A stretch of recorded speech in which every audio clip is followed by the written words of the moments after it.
Shinjuku city, যে শহর দেখেছে আধুনিক যুগের সবচেয়ে শক্তিশালী সর্সারার সাতোরু গোজোর পতন, সে একই শহর আজ সাক্ষী হতে যাচ্ছে আরেকটি মহাকাব্যের শেষ অধ্যায়ের। একপাশে ইতিহাসের সবচেয়ে ভয়ঙ্কর কার্স রোমেন সুকুনা, আর তার সামনে দাঁড়িয়ে আছে ইউজি ইতাদোরি, একটা সাধারণ হাই স্কুল বয় যে একসময় জুজুৎসু সম্পর্কে কিছুই জানতো না। গোজোর মৃত্যু, একের পর এক আত্মত্যাগ, সোল পাঞ্চ, ডোমেইন এক্সপ্যানশন, আর সেই চূড়ান্ত ব্ল্যাক ফ্ল্যাশ গুলো কিভাবে পতন হলো এই অজয় দানবের।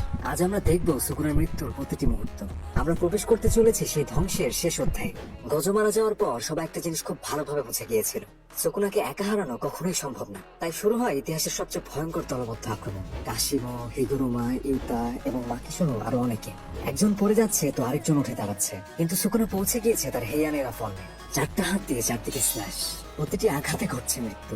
সে যেন পুরো যুদ্ধক্ষেত্রের উপর রাজত্ব করছিল। তবে একটা জিনিস সে বুঝতে পারেনি, যে উজির ঘুষিগুলো একদমই স্বাভাবিক ছিল না। প্রতিটি ঘুষি সরাসরি আঘাত করছিল সুকুনা আর মেগুমির আত্মার মাঝের সীমান্তে, যেটাকে বলা হয় সোল পারসেপশন। ইউজি এখন আত্মাকে অনুভব করতে পারত। প্রতিটি পাঞ্চ যেন ভেতর থেকে ভেঙে দিচ্ছিল সুকুনাকে। তার কার্স এনার্জি আউটপুট কম ছিল এবং রিভার্স কার্স টেকনিক দুর্বল হয়ে যাচ্ছিল। বাইরে থেকে তাকে দেখতে এখনো দানবের মতোই লাগছিল, কিন্তু ভেতরে ভেতরে সে ভেঙে